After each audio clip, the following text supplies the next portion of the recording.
All right, students, today's question of the day is, do you hate standardized tests? And I got a feeling many of you do dislike the standardized tests.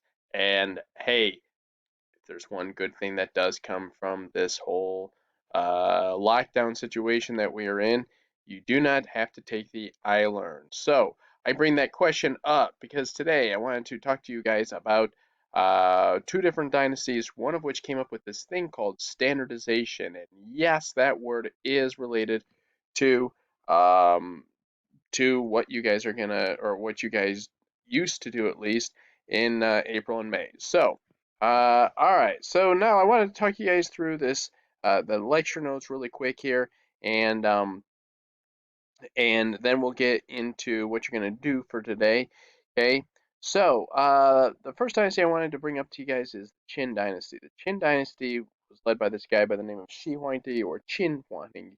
He was the emperor of the Qin Dynasty and really the only emperor of the Qin Dynasty. It did not last very long, but it was a really, really important dynasty because they had a lot of achievements. Okay, so the Qin Huangdi was emperor for only about 15 years. Okay, but he has a long list of achievements. For one, this guy was the first to create the Great Wall. So the Great Wall was created to protect China from outside invasions, particularly nomads like the Mongols.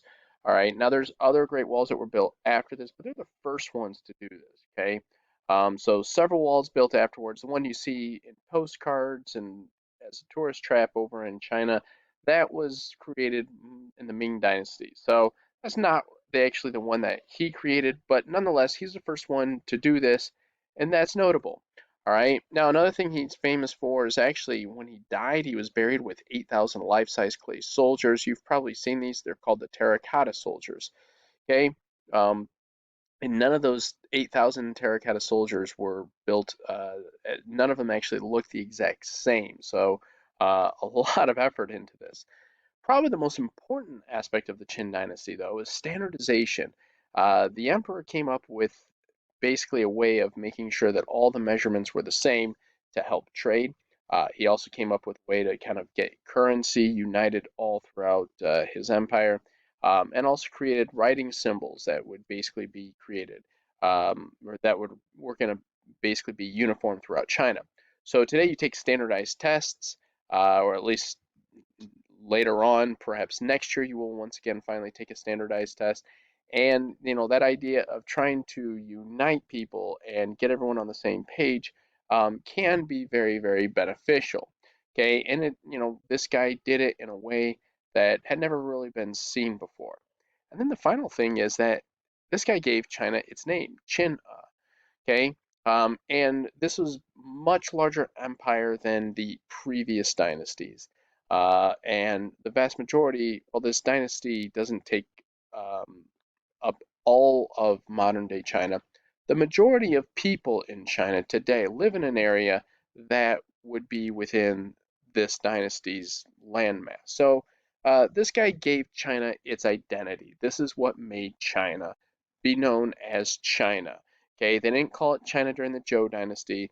They didn't call it China during the Shang dynasty. They start referring to this land as China during this time period under the Qin dynasty. Now, in order to do these things, you really gotta be someone that is pretty, how should I say it, authoritative. And Qin Huangdi was a pretty brutal guy. And many people believe that he killed millions, especially when creating the Great Wall.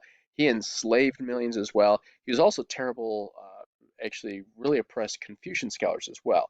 So it's not surprising that he had his enemies. And that's one of the reasons why he basically did not, or why after he dies, his dynasty basically goes kaput very quickly. Okay, so being very brutal, you make a lot of enemies, and that basically caused the Qin dynasty to fall. Still, even though it only lasted for a really short period of time, the Qin dynasty is very notable for those reasons that we had already mentioned. Okay, now the next dynasty that we bring up is the Han dynasty. The Han dynasty is the total opposite of the Qin dynasty in that it lasts a really long time and brings a lot of stability to China. Okay, so the Han dynasty is the first dynasty to promote Confucianism. Okay, And so what they did during this time, and that's of course the studies of the teacher Confucius that you guys just learned about, you did your slideshows on. Okay, so they basically said, this is the philosophy that's going to be the official philosophy of China. Now they probably did that because they liked his teachings. There's a lot to like about Confucius. They also probably did it because Confucius said things like, respect authority, um, basically honor your parents and your elders, things that could be really beneficial if I want order, right? So, some of it's probably because they liked him. Some of it's also probably because they realized that this could be used to bring stability to China. Okay, so they supported Confucianism, and they came up with this idea where, in order to be a part of the bureaucracy, you had to pass a test on Confucius. Okay, so a bureaucracy is a group of unelected government officials. Basically, if you wanted to be a higher up in the government, which people wanted these jobs, okay, then you studied up on Confucius. So you'd have to memorize lots of uh, I, passages from Confucius, all right? And so this whole group of people in China, the well-educated, they are studying Confucius, and this gives Confucius an incredible amount of influence long after his death over China. Okay? All right. Now, the final part I wanted to get into is that during the time of the Han Dynasty, the Silk Road emerges. Okay? And the Silk Road is this series of trade routes that linked China to Rome. And there's basically two periods that where this was really, really where trade was flourishing here, and that would be during the Han Dynasty, and then later on, about 1,000 years later, during the time of the Mongols. Okay, so basically, the trade routes, it was not just one road; it's basically a series of trade routes. Okay, and basically they got goods from Rome like wool, amber, and gold, and then of course from China they got silk, jade, spices. Okay, so the Silk Road is uniting the world in a way that's never been seen before. Okay, the type of goods that were generally brought on the Silk Road were ones that were really easy to carry, they wouldn't spoil, and were very valuable. Now this gives China and Rome goods they had never seen before. It also leads to a lot of wealth being transferred all throughout this area.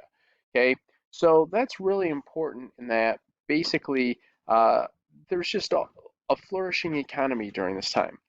Probably more importantly, though, is that it's bringing people ideas and eventually diseases.